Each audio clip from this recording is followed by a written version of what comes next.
Boa noite. Tô ajustando a luz aqui que eu acho que eu mexi no lugar errado aqui. Mas acho que vai dar certo. Bom, para quem for assistir depois essa live gravada, né? Adianta um pouquinho para frente, porque sempre no início, né, a gente fala um pouquinho, recebe os convidados. Então você já adianta um pouquinho que aí você pega a live já dentro do contexto, dentro do assunto, né?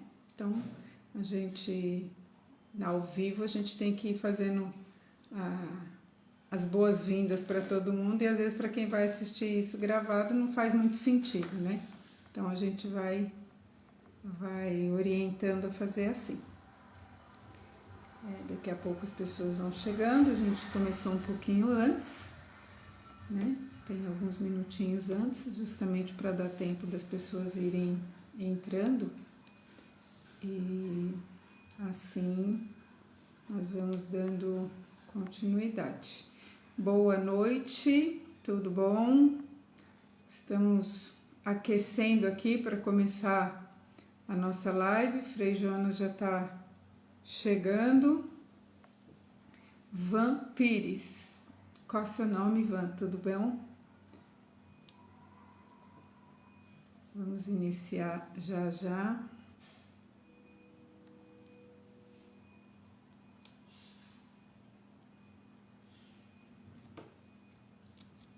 Nosso tema hoje é bem interessante, né? A gente vai falar sobre a espiritualidade mariana na ordem franciscana.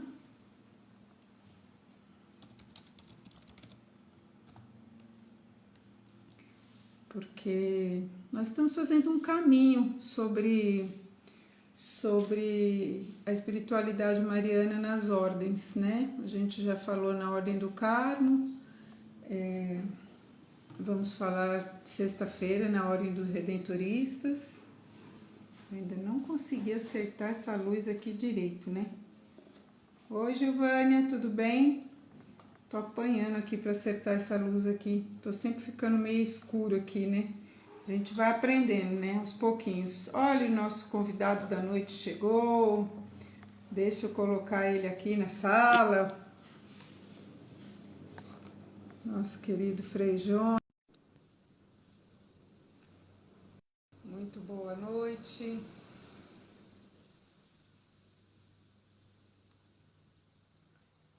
Já fiz o convite. Olha aí que maravilha. Boa noite. Tudo bom, Raquel? Melhor agora, com essa alegria, Você me ouve bem? tranquilamente. Então tá bom. É sempre bom ouvir falar de franciscano, porque a gente lembra de Francisco, e quando a gente lembra de Francisco, a gente já abre o sorriso, É fato. Deixa não eu é ajeitar verdade? aqui um pouquinho isso. Falar Que em bom. Francisco hoje em dia nos enche de alegria, nos dá orgulho de estar nessa igreja católica. Ainda mais em tempos de Papa Francisco, não é? Então, Assim. é verdade. Boa noite aos nossos amigos que vão entrando. A gente começou um pouquinho antes, justamente para dar tempo, né, Frei, de todo mundo ir Tá chegando. te Sabe que eu encontrando comecei, aí. fiz uma live falando da espiritualidade mariana na Ordem do Carmo e foi tão interessante que eu falei, não, vamos fazer um caminho aí agora pelas ordens religiosas, porque tem tanta coisa bonita para a gente conhecer e eu tô assim já encantada, porque aí algumas vezes curiosa, porque dos franciscanos mesmo, eu falei, gente, mas qual é a espiritualidade mariana dos franciscanos? Precisamos descobrir, Não, mas é verdade. E para né? nós a questão mariana é muito importante, porque a nossa presença, né, sobretudo nas últimas definições dos dogmas da Imaculada Conceição, da Assunção de Maria, né, os franciscanos estiveram muito ativos nesse debate.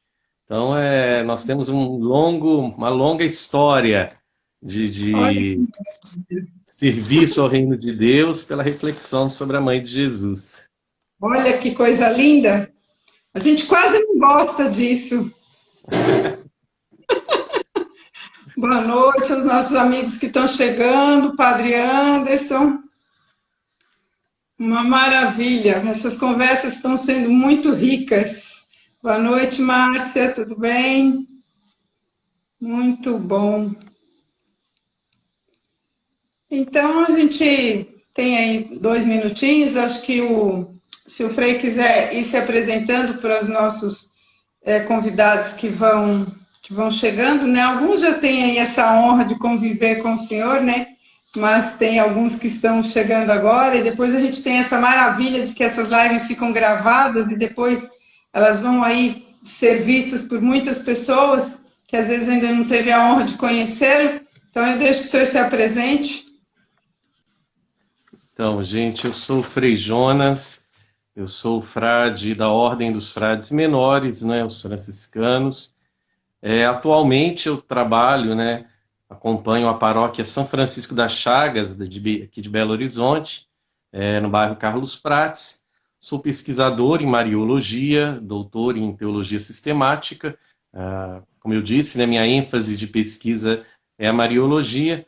Tenho o prazer de participar da equipe teológica, da equipe de assessoria de Aparecida, da Academia Marial de Aparecida, e também, não é, todo esse movimento de conversa, de estudo, referente à Mãe do Senhor. A gente tem a graça de participar esse estudo bonito, não é? Que é falar da Mãe de Jesus, que é algo extremamente bom, extremamente agradável falar, né? Tenho a alegria de ver alguns amigos, né, aqui também da Academia Marial, a Márcia, lá da Deoniana. Márcia é uma grande amiga nossa, uma grande marióloga, uma grande estudiosa. Que bom ver essas pessoas aqui conosco. Com certeza. Eu falo que nós formamos a grande família da Mariologia, né? Exato. É um prêmio, é um presente participar da Academia Marial também, né? Também faço parte do conselho diretor da academia e eu me sinto assim lisonjeada, porque pertencer à Academia Marial dentro do Santuário Nacional de Aparecida, né, que é uma referência de santuário mariano no mundo até, e a gente poder fazer nossas pequenas contribuições dentro dessa evangelização mariana é um presente de Maria, né? Eu acho um presente de Maria mesmo. E como o senhor falou, a gente está vendo um movimento da Mariologia crescendo gradualmente, né? E isso é tão importante porque nosso país é muito devocional, né? O povo brasileiro é mariano. Acho que, como a gente fala, o sofrimento nos aproxima de Maria, né? Ver Maria aos pés da cruz e a gente vê quantas Marias com as suas cruzes no dia a dia. Então, acho que o povo brasileiro é muito mariano, até mesmo por conta das suas dores. É Mas é um verdade. pouco mais, né, Frei? A gente estuda Mariologia, a gente vê que tem muito mais sobre Maria por aí, né? Eu falo que a Mariologia, né, ela está no coração de todo tratado teológico, não é? Porque a Mariologia não é um apêndice dentro da disciplina da teologia sistemática. Ela é uma disciplina que está comungando, comunicando com todas as áreas da teologia. Então, isso para nós é fantástico, né? Porque o campo de pesquisa que nós temos dentro da própria teologia é muito grande. E quando a gente vai olhar outros aspectos da reflexão, né? Uma figura de Maria dentro das ciências da religião, dentro da própria psicologia, né? Jung, pensar em Jung e Maria, olha que coisa fantástica que a gente tem. A arte, né? Há pouco a Mary estava com você, né? Falando de Sim. arte, Maria.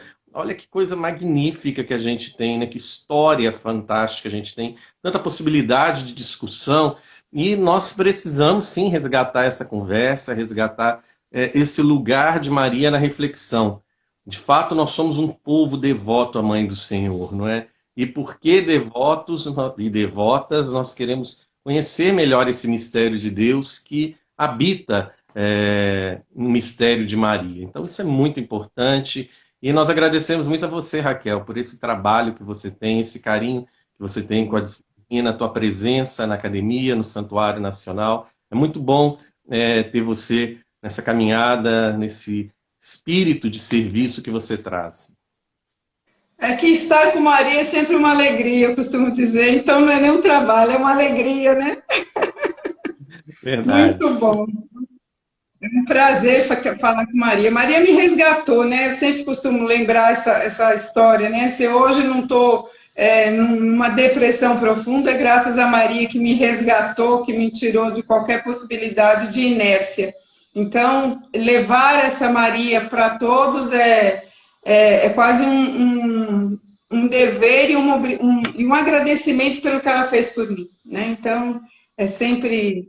Graças a Deus que nós temos essas redes, né? Cada um aí no seu canto, estamos no Brasil todo aí, e temos essa possibilidade que nos aproxima e que nos faz chegar, a gente nem sabe aonde, né? Nós estamos aqui agora. Poderiam até colocar aí quem nos nossos comentários de que lugar vocês estão, né? Que lugar do Brasil, que cidade, estado vocês estão, para a gente poder ter uma ideia de onde nós estamos indo. Eu costumo lembrar, Frei, que Paulo é a minha inspiração nesse mundo de evangelização agora. Porque Paulo, sem recurso nenhum, fez o que fez. E o que nós não podemos fazer com tudo que nós temos na mão hoje, né? Só basta a gente se mexer um pouquinho, né? E é o que nós estamos fazendo aqui. Exatamente. E no mundo de tanta fake news, não é? De tanta mentira, de tanta coisa, a evangelização cristã, a evangelização católica, ela precisa ter um protagonismo, um compromisso com a verdade. Verdade. Aí, ó, tem gente de Três Rios, no Rio de Janeiro, Três Rios é cidade de minha Santos cidade natal, uma alegria ter o pessoal lá de Três Rios. A minha tia Cida também está aí, tia Cida que eu tanto amo. O de cidade. Betim, que eu trabalhei antes de vir para cá em Betim, que coisa boa. Olha Frei lá, de Humberto, lá foto. de Aimorés. Aimorés é a nossa última paróquia dos frades, né? Aqui de Minas Gerais, que foi aberta. Frei Humberto é um grande estudioso também. É um nome, Raquel, para você um dia trazer aqui conversar um pouquinho, é Frei Humberto. Você vai adorar Ótimo. conversar com ele. Já está convidado já. Já está convidado, Frei Humberto. Vamos aceitar já. Aqui é assim, é pai pum. Muito bom, Frei. Então, hoje nós queremos falar sobre a espiritualidade mariana na ordem franciscana. A gente só pode apresentar um pouquinho também, um pouquinho da ordem, que às vezes nem todo mundo conhece, né? Inclusive me perguntaram lá, o que é OFM, né? Eu falei assim, não sei. Participa da live e pergunta para o Frei. Então vamos começar por aí, um bom caminho de conversa, né? Ordem dos frades menores. O que significa isso, né? A palavra Isso. ordem quer dizer grupo, não é? Tanto que quando a gente fala, né, existe o sacramento da ordem. O que significa o sacramento da ordem? Significa o sacramento que incorpora algumas pessoas dentro do colégio dos presbíteros ou dos diáconos ou dos bispos. Então, colégio, ideia de colégio, de ordem, de grupo. Então, a ordem, o grupo, não é? A fraternidade, como nós gostamos muito de acentuar, dos frades. Frade quer dizer irmão. E aqui, para nós, é um dos pontos mais queridos da espiritualidade franciscana. Francisco quis que, de fato, nós vivêssemos como irmãos. Irmãos dentro da ordem, primeiramente, é claro, né? Viver essa fraternidade franciscana. E também irmãos de todo mundo, né? De todas as pessoas, de todos os homens e mulheres, numa profunda comunhão com todas as criaturas. Então, ordem, fraternidade dos irmãos e menores. O termo menor é algo muito próprio da Idade Média, porque a sociedade medieval estava dividida entre maiores e menores. Então, menores era quem? Era o grupo de pessoas que não tinham poder social e econômico nenhum. Seriam os pobres de hoje, né? Quando a igreja fala da opção pelos pobres, os menores são os pobres. Então, Francisco quis uma ordem de pessoas que fossem verdadeiramente irmãos e que se colocassem no lugar dos últimos. Por isso, uma ordem de menores, uma ordem de pessoas que procuram viver o espírito do Evangelho, a imitação de Cristo. Então, qual é a lógica de Francisco? Se Deus, na pessoa de Jesus, se fez menor, se fez pequeno, né? Se fez o irmão de todos, se Deus fez isso na pessoa de Jesus Cristo, quem somos nós para querer outro caminho que seja diferente da minoridade? Então, Francisco entende que o melhor modelo, a melhor maneira de seguir Jesus é todos nós nos fazendo menores, nos fazendo pequenos, abrindo mão de tudo aquilo que nos atrapalha de viver esse abraço, de viver a comunhão com o Senhor. Então, ordem dos frades menores, ordem dos irmãos que querem estar nos lugares mais simples, nos trabalhos mais humildes, ordem dos irmãos que querem levar esse evangelho de nosso Senhor a todos os lugares, mas com espírito de simplicidade, espírito de alegria também.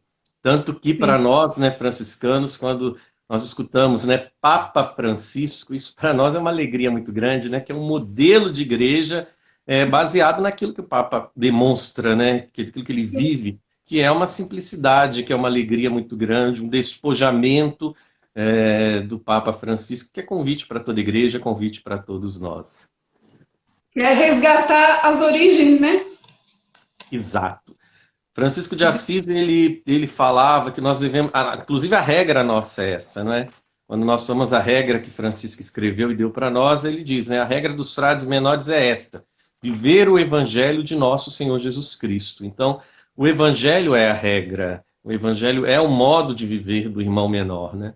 Então, nessa perspectiva, seguimento de Jesus na fraternidade. É perfeito, né? É só isso que É, a gente precisa, né? Muito bom, ótimo isso. O senhor falando de irmão, eu estou aqui lembrando do irmão Sol, do irmão Lua, do irmão Fogo, né? Francisco e a Irmandade toda, que é o mundo todo, né? Todos criaturas de Deus, né? Todos criados por Deus, né? pois Criaturas é, e somos ele nós. desloca, não é, Raquel? O ser humano, ele não é o centro do universo, né? O centro do universo é a comunhão que tem a Trindade ali no centro, convidando, convocando todos e todas, toda criatura para um estado de comunhão, para um estado de fraternidade.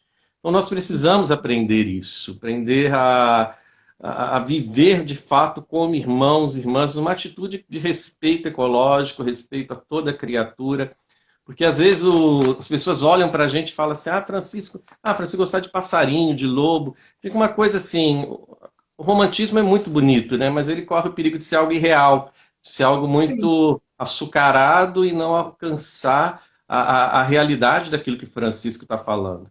Então, se comprometer com a comunhão, se comprometer com a criatura, é se comprometer, inclusive, com políticas públicas em favor da ecologia, em favor do ser humano no seu respeito integral, na sua dignidade completa.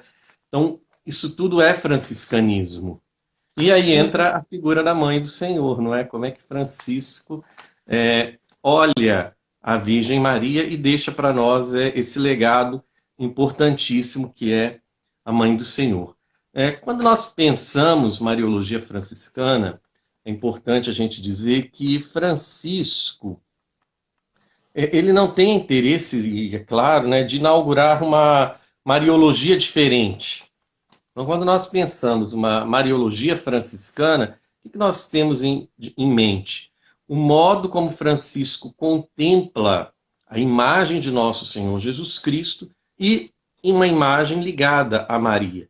Então, olha, a lente que Francisco de Assis usa para compreender o mistério de Jesus, o mistério da encarnação, passa por três grandes prismas, que é a encarnação. Deus se fez pequeno na manjedoura, Deus se fez pequeno, Deus se fez pobre nos braços de Maria, sua mãe. Então, esse é o primeiro grande pilar da cristologia franciscana. Se fez pequeno no mistério da encarnação, na manjedoura. Depois nós contemplamos a cruz. A cruz também é o lugar onde Deus se fez pequeno, porque a cruz é destinada ao pior tipo de crime, é uma das mortes mais horrendas, né? O Antigo Testamento fala, né? A pessoa que morre na cruz é um maldito. Então, Cristo se humilhou, ele desceu uma condição de minoridade extrema na cruz. Então, nós contemplamos o mistério da cruz como o mistério da total pobreza de Deus na pessoa de Jesus Cristo. Então, tem o primeiro topo, que é a manjedoura, a cruz e agora o altar. Porque também Deus se despojou de sua glória, de sua grandeza, e se fez pão para todos nós, se fez vinho, que eucaristizados é Ele mesmo dado a todos nós. Então, é um mistério muito grande, né, de pobreza de Deus. Deus, sendo infinito, se fez frágil numa cruz, se fez frágil nos braços de Maria, se fez frágil, moribundo e morto, né, na cruz, e ainda nos alcança na sua pobreza, se transformando, sendo um pouco de pão, um pouco de vinho e dado inteiramente a todos nós para a nossa salvação, para a nossa vida. Então, essas grandes intuições, Francisco estava muito atento na sua espiritualidade. E quando ele olha para a figura de Maria, ele procura justamente o que? O mistério da encarnação. Porque Maria é a chave do mistério cristão. Então, enquanto chave do mistério cristão, ela está onde, né? Especificamente, sendo a mãe do Senhor, ela é aquela que melhor nos ajuda a entender essa grandeza de Deus que se fez pequeno no seu ventre, nos seus cuidados, nos seus braços. Então, a partir daí, desse assento fundamental dentro da espiritualidade franciscana, que é o mistério da encarnação, é que ele mantém a imagem da Virgem Maria. E aí eu queria trazer, Raquel, e todos que estão nos ouvindo, participando, alguns elementos, né, dessa compreensão de Francisco de Assis. Um dos textos que, para nós, ele é mais significativo dentro do conjunto de obras antigas, que nós chamamos de fontes franciscanas, clarianas, né, porque também tem a própria espiritualidade de Santa Clara de Assis, né, a devoção de Santa Clara à Virgem Maria. Nós temos aquilo que Francisco escreve como saudação à Mãe de Deus. Então depois vocês procurem na internet, né, um texto belíssimo que Francisco escreve para a Virgem Maria, e ele vai saudar a Mãe do Senhor com algumas coisas que são muito próprias da tradição patrística. Então, quando nós ouvimos Francisco de Assis saudar a Mãe de Deus com expressões patrísticas, é muito interessante essa compreensão mariológica que ele tem, porque ele não parte de uma mariologia isolada dos fatos, isolada da experiência de fé. Ele está bem ancorado na tradição bíblica e na tradição patrística. E uma das saudações que Francisco traz à Virgem Maria, que eu queria destacar essa noite, é Virgem feito igreja. Olha que interessante quando Francisco saúda Maria como Virgem feito igreja. Porque quando ele faz essa saudação, primeiro ele resgata feito igreja por quê? Porque Deus habitou em Maria, na pessoa do Verbo, pela maternidade. Maria é mãe do Senhor, não é? Ela trouxe consigo o Verbo de Deus, mas também pelo Espírito Santo. Maria é o lugar privilegiado da presença do Espírito de Deus. Então, Maria, como lugar privilegiado da presença de Deus, ela é virgem feito igreja. Então, ele une a questão da virgindade materna de Maria e fala, olha, nela habita a perfeição, nela habita o Altíssimo, ela é lugar santo em que Deus escolheu para a sua morada. E traz essa expressão belíssima, não é? Virgem feita igreja, algo extremamente carregado de implicações cristológicas, que depois o Concílio Vaticano II vai trazer muita essa ideia, né, da relação eclesial, tipológica de Maria e a Igreja. Claro, toda tradição faz isso, mas a gente aqui faz esses dois grandes ganchos, né, da espiritualidade franciscana, mas também o Concílio Vaticano II, que é indiscutivelmente um marco na reflexão mariológica, um marco importante que continua balizando a nossa reflexão. Então, esse seria o primeiro aspecto que eu queria conversar, acenar da Mariologia franciscana. O segundo é algo que Francisco sempre fala com muito carinho, né? Ele sempre fala com muito carinho de Maria como a pobrezinha, a pobre mãe do Senhor. Ele sempre, quando fala de Jesus, na grande maioria das vezes, né, ele une a imagem de Maria e sua mãe pobrezinha. Então, a imagem de Maria ao lado de Jesus. Maria não substitui o Senhor para Francisco, mas ela caminha ao lado do Senhor. E esse adjetivo, pobre, para Francisco é muito importante falar da pobreza da mãe do Senhor, uma pobreza real, uma pobreza histórica. Francisco entende a Virgem Maria como uma mulher que viveu de fato a pobreza, tanto que quando nós temos pela nossa tradição a questão do presépio, isso é muito interessante, porque o que Francisco queria quando ele inaugura o presépio?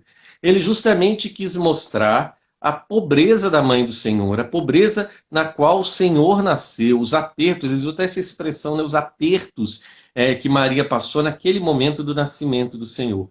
Então, a mãe pobre do Senhor. Então, para nós, isso é uma chave muito interessante, enquanto a ideia do seguimento do Senhor.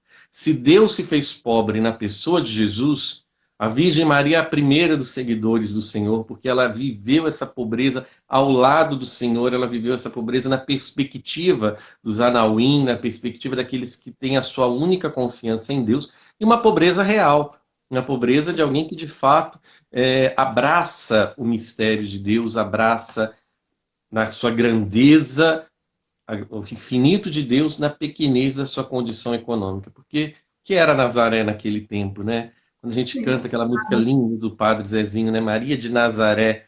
Nossa, quanta coisa vem à nossa mente, né?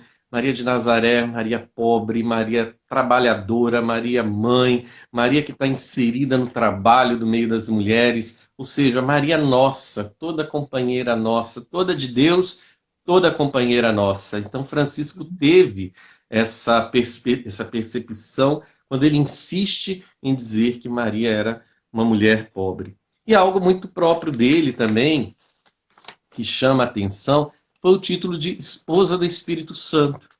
Essa expressão ela já existia antes de Francisco, mas não como um título mariano, esposa do Espírito Santo. Alguns autores, tanto latinos quanto gregos, já usaram a expressão Maria foi desposada pelo Espírito Santo, dada a questão da concepção pneumatológica e a relação totalmente singular que Maria viveu com o Espírito Santo. Mas Francisco ele entra aqui numa característica muito particular, que é transformar essa expressão, nessa compreensão teológica da relação Maria e o Espírito Santo num título, dizendo que Maria é esposa do Espírito Santo. E ele alarga isso, né? É muito bonito que ele falando de Maria como esposa do Espírito Santo, quando ele vai escrever um bilhete para as irmãs Clarissas, ele diz também que aquelas mulheres, pela fidelidade, pela virgindade, pela simplicidade, ou seja, pelo amor que elas têm ao projeto de nosso Senhor Jesus Cristo, também elas são esposas do Espírito Santo. Então, olha que maravilha a gente poder, a partir da intuição de Francisco de Assis, alargar esse conceito esponsal. Todos nós, homens e mulheres, né, temos conosco esse arquétipo da esposa, esposa do Espírito Santo, enquanto condição de abertura para que o Espírito Santo haja em todos nós e manifeste a sua glória, manifeste o seu poder. Laurentin, um grande mariólogo, né, um grande teólogo, ele gostava de falar que a figura de Maria é a obra-prima do Espírito Santo. Eu gosto também muito dessa expressão, né? Obra-prima do Espírito, porque ela se deixou modelar completamente pelo Espírito e fazer em todo momento, desde o seu primeiro instante de vida, a vontade do Pai. Isso não é por mérito, é por graça. Existe a abertura pessoal de Maria ao Espírito, mas a iniciativa é sempre de Deus. Aliás, Raquel, só um parênteses, esse tema da iniciativa de Deus é algo para nós franciscanos muito importante, porque nós a todo momento, na espiritualidade, na teologia, nós pontuamos isso, né? Toda ação de bondade, toda ação de amor, ela provém de Deus. É Deus que tem essa iniciativa bondosa. E nós, na nossa pobreza, nem isso temos. Nós correspondemos ao amor, correspondemos a essa iniciativa divina.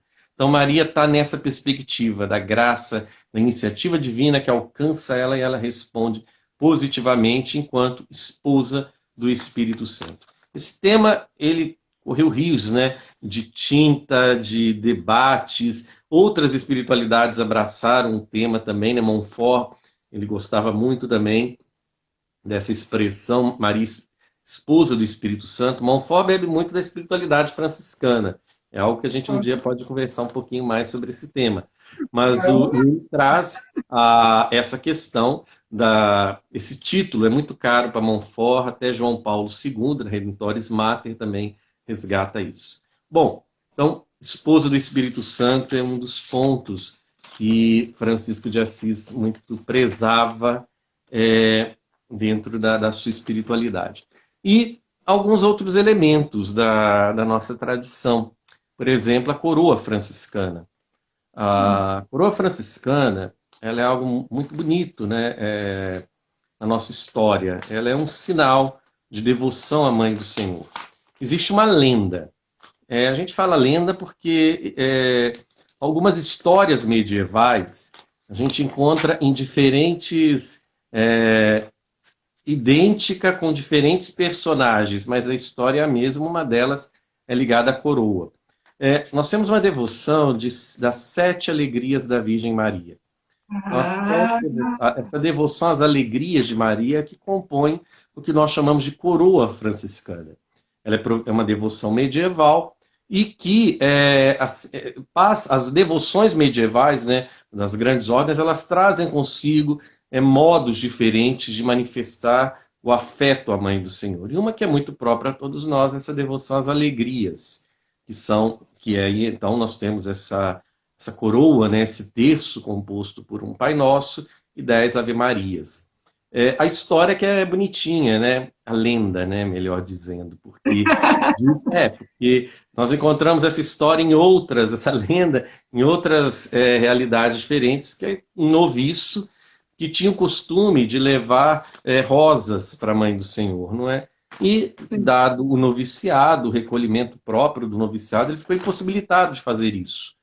Então, Nossa Senhora propõe para esse noviço que, ao invés dele levar rosas, ele leve Ave-Marias, né, honrando as alegrias dela, as alegrias que ela viveu. Então, daí surge, não é? Ou melhor dizendo, né, toda hora a gente tem que se corrigir nisso, mas ao redor dessa ideia surge a devoção nossa das alegrias da Mãe do Senhor, que na verdade falam do quê? Todas elas falam primeiramente do mistério da encarnação e toda a vida do Senhor. Então, a contemplação das alegrias de Maria é a contemplação de toda a experiência que ela faz com o Senhor Jesus a partir da sua maternidade. Então, para exato. nós é uma experiência muito grande. E tem também o ofício da Imaculada. O ofício da Imaculada, ele é atribuído a São Boaventura. Então, essa atribuição a São Boaventura é muito interessante, porque é algo que entrou, sobretudo, na piedade do povo brasileiro, né? Nós temos muitas pessoas e muitos lugares que rezam o ofício da Imaculada e é algo considerado da tradição franciscana. E aí temos também o Ângelus, que vem também, é muito ligado à nossa tradição, o costume do sino, né, nesses horários do Ângelus também, uma determinação, inclusive no capítulo dos frades, no tempo de São Boaventura, que os frades rezassem o Ângelus nas horas canônicas próprias, nas horas próprias do Ângelus. Então, é um conjunto de devoções, não é? Mas todas elas ligadas ao mistério da encarnação. Em momento algum, Francisco de Assis, ele separa esse mistério. Clara também faz o mesmo caminho. Só que Santa Clara, ela tem uma espiritualidade feminina. Esse traço feminino, esse traço da mulher, quando ele é pensado a partir da devoção mariana de Santa Clara, existe o acento da maternidade e da virgindade. Então é muito bonito ver como é que um grupo de mulheres, ou a pessoa mesmo de Clara de Assis, ela se entende com a Mãe do Senhor, ou contemplando a Mãe do Senhor, no mistério também de maternidade, porque a virgindade, ela é algo extremamente fecundo. Fecunda a virgindade por causa do Espírito Santo, né? Porque a virgindade não é um valor em si mesma, a virgindade é um valor ligado à força do Espírito agindo em casados, leigos e tudo mais, mas nesse aspecto ela puxa essa compreensão de Maria como o modelo da virgindade fecunda que deve ser assumido pelas religiosas, pelas irmãs clarissas. Então, a imagem de Maria é modelo para os frades, modelo para as clarissas. E qual que é o coração da nossa ordem? É a capela dedicada a Santa Maria dos Anjos. Dia 2 está chegando. Dia 2 é um dia muito importante para a nossa espiritualidade, que é o dia de Santa Maria dos Anjos, de Nossa Senhora dos Anjos. E, curiosamente, Francisco não quis que nós fôssemos apegados a nenhum lugar. Ele quis que nós fôssemos forasteiros, que nós fôssemos itinerantes. Mas um lugar ele quis que nós ficássemos, que é Santa Maria dos Anjos. Que ele entende esse lugar como o coração da ordem, né? Tanto que nós não podemos deixar esse lugar, porque o coração da nossa ordem é o coração da Virgem Maria. Algumas pessoas, Raquel, falam assim, mas a ordem franciscana não é uma ordem mariana. Eu falo, olha, está completamente enganado quem fala isso. Porque não é porque não existe o nome da Mãe do Senhor no título da nossa ordem ou em outras expressões que a ordem não seja uma ordem mariana. Ela é uma ordem extremamente mariana, tanto que nós prometemos, né, seguir Jesus e Maria no dia da nossa profissão. Então, ser franciscano é seguir Jesus e seguir Maria. Nós prometemos isso. Para mim, Frei, é justamente isso que eu falo. A nossa igreja é tão rica e nós não conhecemos nada. Vamos pensando e vamos falando. Os franciscanos não têm nada de mariano. O que você sabe sobre os franciscanos para falar alguma coisa? Né? Então, essas lives, elas têm essa finalidade também, né? De ajudar as pessoas a se aproximarem da nossa igreja, da riqueza da nossa igreja, através da espiritualidade mariana, como o senhor mesmo falou, Maria passa por toda a igreja, por toda a teologia, passa por toda a humanidade. Então, cada vez que nós vamos falando de Maria dentro de um contexto, nós vamos entendendo aquele contexto. Então, hoje nós estamos conhecendo a ordem franciscana com Maria, né? Eu mesma, confesso, corri lá para pesquisar, vou saber antes do Frei o que é a espiritualidade mariana. Aí foi a única coisa que eu tinha encontrado era das 7 alegrias de Maria. Agora o senhor já me falou da Santa Maria dos Anjos, eu não sabia, né? Então a gente vai aprendendo, é pouco tempo, é só 1 hora, mas a gente aprende coisas de milhares de anos. Olha a história que você está nos contando até agora. Está nos apresentando São Francisco de uma forma belíssima, está nos mostrando o que a ordem franciscana vive dentro dessa espiritualidade, tanto dos irmãos como das irmãs, uma riqueza sem tamanho, né? Então, assim, é importantíssimo isso. Eu também ouço muito isso. Isso daí é aquilo. Nem sabe, a gente nem conhece. Por isso que a gente tem que cada vez buscar conhecer mais. E eu vou ficar quieta para me aprender mais. Continua aí. Olha, Raquel, mas de fato você está coberta de razão. Tanto que a questão da Imaculada Conceição, não é? A questão da Imaculada Conceição, quem resolveu teoricamente esse mistério, quem melhor explicitou esse mistério foi João dos Coutos, que foi um franciscano. Ele que esclareceu para nós o que significa quando nós falamos que Maria foi concebida sem o pecado original, ele que foi falar da graça preservativa. Porque até então se levantou o argumento, mas como alguém pode ter recebido a graça original, a redenção, antes da cruz? Então vai ser Dom Scotus, Beato João Dom Scotus, que vai esclarecer para nós essa ação preventiva. É fantástico, o mistério da Imaculada Conceição é fantástico, e foi a contribuição dos frades, né, sobretudo na pessoa de Dom Scotus, que esse mistério foi melhor elucidado, e na bula de 1854, né, quando Pio IX, desculpe, quando Pio IX vai falar da proclamação dogmática da Imaculada Conceição, qual o argumento que ele traz? O argumento escotista. E o argumento escotista é o argumento franciscano com relação à Imaculada Conceição. Então, olha a história que nós temos. E falar de Imaculada Conceição é falar de Santa Beatriz, da Ordem das Concepcionistas. A Ordem das Concepcionistas é uma ordem dedicada à contemplação, uma contemplação de acordo com o mistério da Virgem Maria e totalmente imbuída, né, dessa espiritualidade escotista, dessa compreensão escotista da Imaculada Conceição, numa vida franciscana de clausura, de oração, e com Beatriz, né, Santa Beatriz, os concepcionistas, esse mistério vai passando, né? Falei da forma como Montfort também bebe, falei brevemente, é claro, da forma como Montfort bebe dessa espiritualidade, mas a gente vai pensar em Maximiliano Maria Kolbe, franciscano, totalmente devoto à Imaculada Conceição, inclusive com uma compreensão do mistério da Imaculada Conceição muito particular, muito própria à contribuição de Maximiliano Maria Kolbe, um frade franciscano. E toda a nossa ordem tem esse veio. É muito interessante, Raquel, que a Pontifícia Academia Mariana Internacional ela é confiada aos frades, né? A nossa ordem, justamente por causa desse cuidado histórico que a ordem tem com a Mariologia, com a reflexão sobre a Mãe do Senhor. Inclusive, quando a gente pensa no dogma da Assunção de Maria, os frades também contribuíram muito na elaboração desse dogma, quando proclamado em 1950, e toda a história do dogma, né? Existe uma contribuição muito singular dos franciscanos. Então, nós temos uma história mariológica enquanto frades. E se a gente pensa que, olha, no Brasil, né, o Brasil é consagrado à Imaculada Conceição Aparecida, Nossa Senhora da Conceição Aparecida.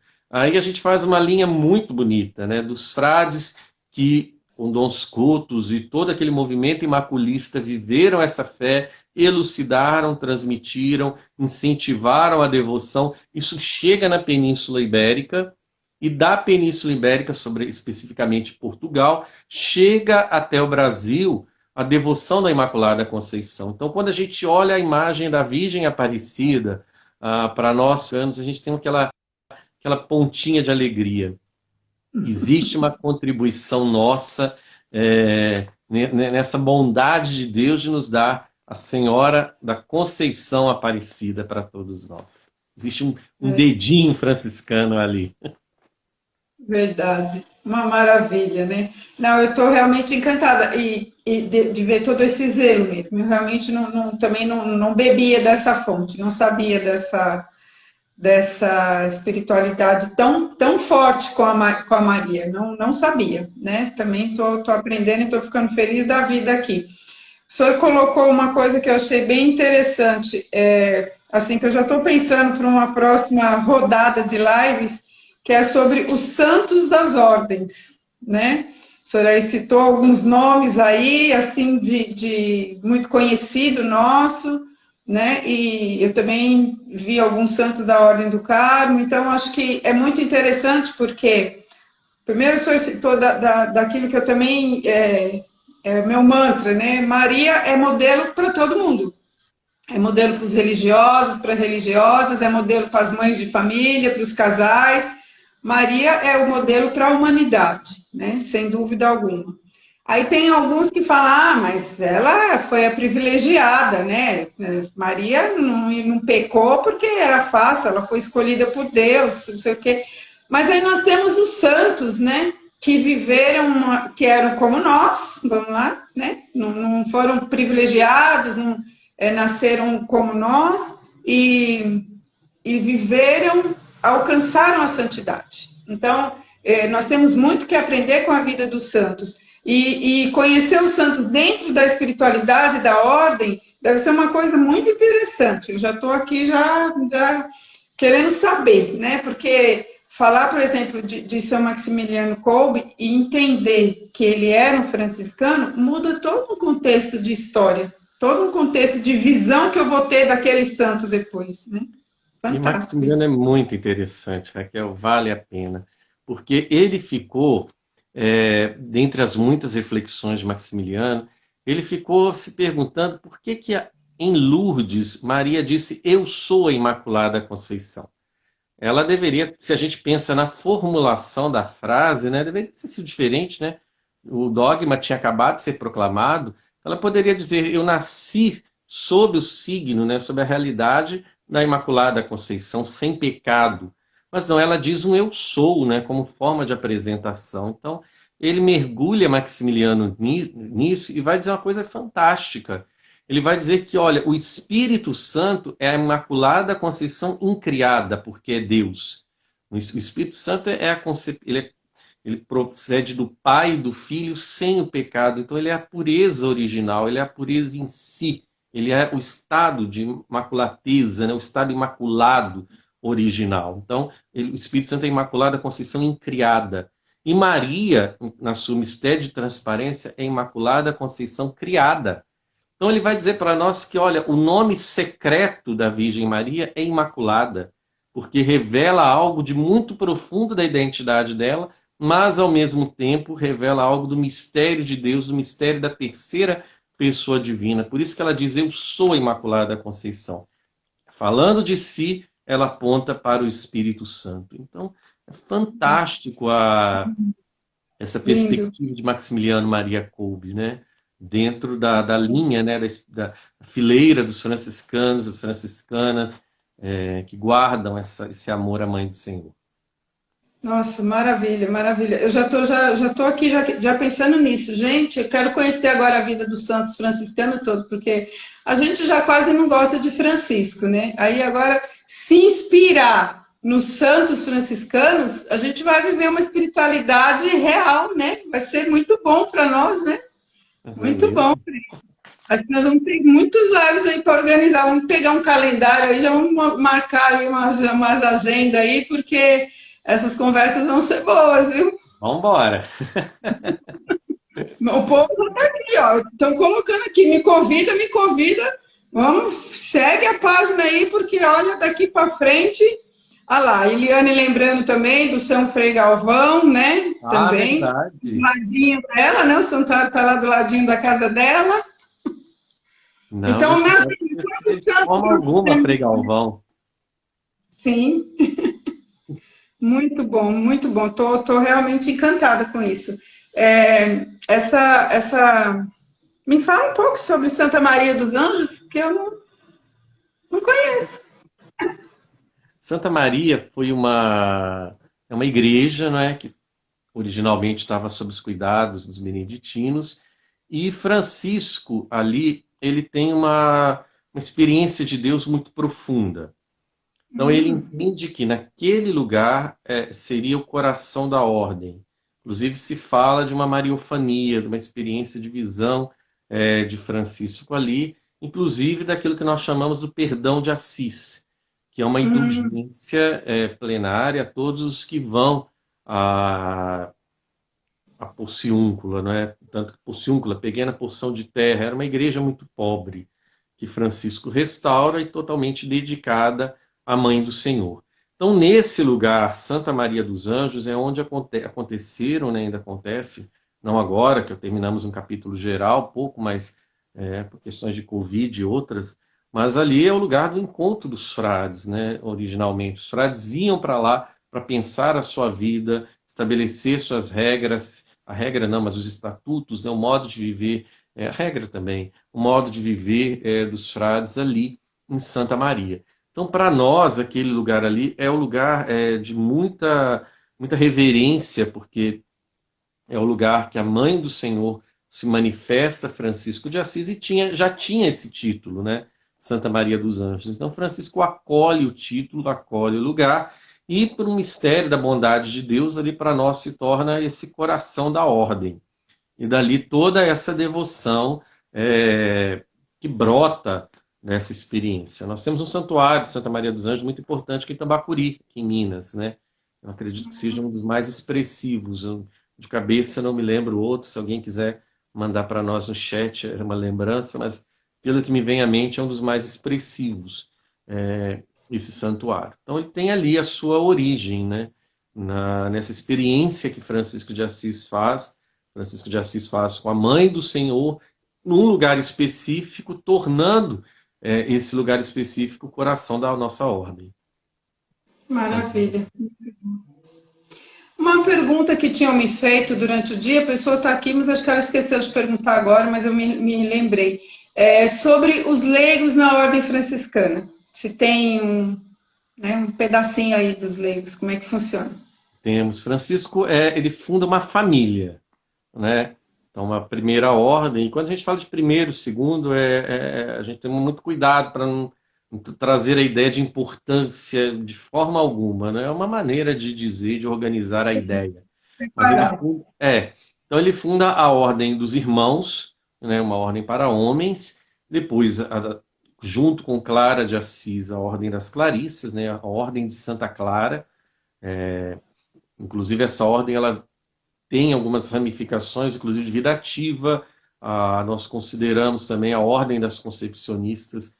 Não dizemos que é uma ordem de Santa Clara, porque os concepcionistas têm uma regra própria, mas é um ramo de vida contemplativa fraterno, né? sororal ao lado da Ordem de Santa Clara, e a Ordem dos Leigos, né, a Ordem Franciscana Secular, que é um grupo, né, de homens e mulheres casados, solteiros, mas que também vivem a espiritualidade franciscana no coração da nossa família. Eles não são um grupo externo, né, de ajudantes. São verdadeiramente franciscanos e franciscanas que vivem a sua espiritualidade no estado laico. E ainda tem outros grupos de consagrados, né? Por exemplo, nós temos um grupo muito querido que eu tenho o prazer de acompanhar, que é a Pequena Família Franciscana, que são mulheres leigas que nas suas casas se consagram a Deus numa verdadeira consagração e missão apostólica. Que são outras formas, né, de que a intuição de Francisco de Assis foi brotando. Originalmente, 3 grupos: os frades, as clarisses, as irmãs, e a Ordem Franciscana Secular. Mas desse movimento foram surgindo muitas outras expressões. E para nós, a Ordem Franciscana Secular ela é muito querida, porque é a família, é a inserção da espiritualidade no mundo, nos mais diferentes lugares. São verdadeiramente irmãos e irmãs franciscanos, unidos a gente pelos votos, pelo amor a Francisco, e é um grupo muito querido, muito importante para nós. Estão perguntando aqui se é como se fosse uma comunidade de aliança, essa do secular. Como que seria a preparação? Por exemplo, se eu quero conhecer, ser uma secular da franciscana, qual é o caminho? Existe todo um processo de formação. Que bonito. Eu tenho aqui, ó, a Railda está falando que é da Pequena Família Franciscana que está acompanhando a live. Exatamente, a Railda é uma das melhores pessoas para explicar isso para nós. Railda, vamos fazer uma live sobre isso. Já está convidada, porque o povo aqui gosta de conhecer. Vai ser excelente. Ela falar da Pequena Família Franciscana, a relação, né, que Vicenza, né, e Padre Frei Irineu tiveram com Nossa Senhora, é um tema interessantíssimo que a Railda ia nos presentear com essa live.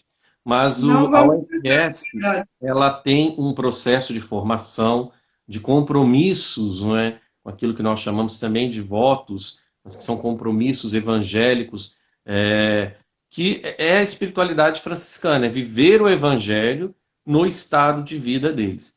A questão da comunidade aliança, né, as diferenças, é difícil dizer isso, porque as comunidades alianças, dada a apostolicidade que elas têm, é muito variada diante da apostolicidade. Mas enquanto estado canônico, né, a Ordem Franciscana Secular é uma verdadeira ordem da Igreja, reconhecida como tal, com votos reconhecidos pela Igreja, e nesse reconhecimento desses votos, desse compromisso com a Igreja, toda uma escola de santidade. A UFS é uma escola de santidade, porque não é uma imitação da vida religiosa, não. É o estado laico, é o leigo, é a leiga vivendo o seu estado laico, traduzindo toda a inspiração franciscana e colocando essa inspiração no mundo, no trabalho, no cuidado com os filhos. Então é uma perspectiva extremamente interessante. Que maravilha. Eu já estou querendo e já estão colocando aqui. Eu gostaria muito de conhecer. Nós vamos ter que... A Railda vai ter que fazer uma média aqui com a gente, porque a gente precisa informar o povo como é que funciona, porque temos que beber dessas fontes aí, essas fontes maravilhosas da igreja que nós não conhecemos. É isso que eu estou dizendo, né? Isso é uma riqueza. Muito bom. Já está quase dando a hora aqui. Tem alguma consideração final? Eu fico com medo de passar de uma hora. Dizem que pode passar, mas eu fico com medo deles me derrubarem e eu não vou aceitar ser derrubada, porque com uma conversa tão boa dessa, a gente tem que fechar sempre com chave de ouro, né? Então a gente fica dentro dos 60 minutos aí, falta um pouquinho. Então o senhor me faça as considerações finais. Eu antes já vou deixar aqui também, vou pedir para quem não segue a RMG Mariologia, sigam a RMG Mariologia, porque como o Frei falou no início, aqui nós temos uma proposta de levar a Mariologia para todo mundo, né? Uma Mariologia responsável, real, pé no chão, né? Concreta, dentro da igreja, com a igreja. Então essa é a nossa a nossa proposta. Então sigam, porque nós vamos estar sempre tendo convidados aqui especiais. Já adianto que na sexta-feira o Padre Valdivino, né, missionário redentorista também, vai estar conosco, vai estar falando sobre a espiritualidade mariana nos redentoristas. Em agosto nós também já temos alguns convidados, vamos estar falando também sobre o ecumenismo e o diálogo interreligioso, Maria no Islã, ou seja, a gente está com uma agenda aí bem cheia de coisas muito boas, então é só seguir, passar adiante para que outros nos sigam. Essa live vai ficar salva para a honra e glória do nosso Senhor Jesus Cristo, de São Francisco, de Santa Clara e de Santa Maria dos Anjos, então vocês vão poder depois também compartilhar com ela para que outras pessoas bebam dessa fonte de hoje, né? E aí agora o Frei, então, nos dá as considerações finais e a bênção dele. Eu tenho andado muito preocupado, Raquel, com o crescimento da população de rua no Brasil. Não sei onde você mora, aqui em Belo Horizonte isso tem nos preocupado muito. A Pastoral Social da Arquidiocese de Belo Horizonte está muito atenta a isso, sobretudo neste tempo de frio, não é? A nossa preocupação dobra, e a gente tem visto o aumento dos nossos irmãos moradores de rua.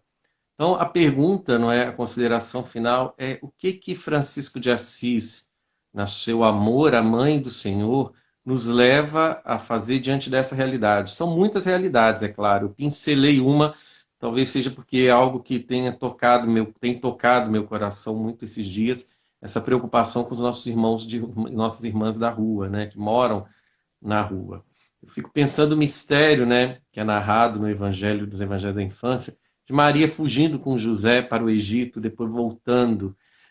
Eu creio que, não estou falando de forma alguma que Maria foi uma moradora de rua, pelo amor de Deus, mas eu estou dizendo que Maria deve saber o que é os apertos, né? Saber bem o que é o aperto de você não ter a proteção de uma casa, a proteção de todo o recurso que o espaço físico digno dá à pessoa. Então, de consideração final, eu deixo essa provocação, né, para todos nós. O que nós podemos fazer, como nós podemos compreender a realidade, inclusive compreender a realidade política atrás de toda essa situação de empobrecimento do nosso povo brasileiro, porque quando nós falamos de pobreza franciscana, algumas pessoas pensam, então, a pobreza franciscana é essa realidade, né? Não. Essa realidade não é uma pobreza querida por Deus. Essa realidade é uma pobreza que ofende Deus, que criou todo ser humano para ter uma inalienável dignidade. Então é direito de todo ser humano ter uma casa, ter alimentação, ter educação, é direito de todo mundo estar vacinado, é um direito. Então a pobreza franciscana, ela vem falar que isso é um pecado. Isso não é a pobreza querida por Deus. Então, como provocação, né, vamos pedir à Mãe do Senhor que proteja a cada moradora de rua, nos dê consciência política, né, que brote no nosso coração políticas públicas que ajudem essas pessoas, que alcancem, em nome da Mãe do Senhor, essa realidade. O Frei, eu vou pedir então um minuto para falar, porque o senhor tocou no assunto que o padre falou na homilia do domingo na missa que eu fui. E ele falou assim, né, justamente também, eu fui na missa ali na região do Ipiranga, ali, Madre Paulina, ali, né, e justamente lá também eles têm um trabalho muito ativo com os moradores de rua. E ele falou assim, que nós podemos fazer gestos até mínimos, como deixar na bolsa, deixar no carro uma blusa, né, uma blusa de frio, uma calça de moletom, algo que você possa, ao encontrar alguém na rua, estar cedendo, né? Uma manta, alguma coisa, um gesto simples, né? Eu não preciso estar lá do lado dele, eu não preciso dormir com ele, né? Tem gente que acha que você vai fazer um trabalho de pastoral da rua, você vai ter que abraçar, beijar, não preciso nada disso, né? Eu posso simplesmente ter na bolsa uma roupa a mais e oferecer para aquele que está com frio, né? São gestos pequenos. Mas existe sim, né? Acho que em todo o país a gente tem essas situações. Eu estou no município de Itapecerica da Serra, aqui em São Paulo. É um município pequeno, mas nós temos sim moradores de rua. Nós temos inclusive um padre que vai assumir esse trabalho junto com a prefeitura, né? Então nós podemos fazer coisas mínimas, mas sempre podemos, né? Que nenhum irmão nosso, que nenhuma irmã nossa morra de frio. Nenhum. Para nós, para todos nós cristãos, cristãs, um irmão nosso, ouvir que um irmão nosso morreu de frio, fere a nossa fé, fere o nosso projeto de Jesus Cristo. Fere mesmo. Então, a sua bênção. Obrigado a todos mais uma vez. Sejam bem-vindos à RMG Mariologia, permaneçam conosco, que nós vamos seguindo junto com Maria, que é sempre uma alegria. Amém. Então, o Senhor esteja convosco. Ele está no meio de nós. O Senhor vos abençoe e vos guarde. Ele vos mostre a sua face e se compadeça de vós. Volva para vós o seu olhar e vos dê a paz. Abençoe-vos Deus Todo-Poderoso, Pai, Filho, Espírito Santo. Amém. Nossa Senhora da Conceição Aparecida, padroeira do nosso Brasil, da nossa academia, do nosso santuário nacional, todo o nosso povo nos abençoe, interceda por nós sempre. Sempre. Frei, muito obrigada de todo coração, foi maravilhoso. E vamos, o povo está pedindo, não sou eu, tá? O povo está pedindo para a gente depois marcar uma outra aí, tá? O maior prazer. Que bom. Obrigada a todos e até sexta-feira nós temos aí a live com o Padre Valdivino. Grande abraço, Raquel. Grande abraço, obrigada. Tchau.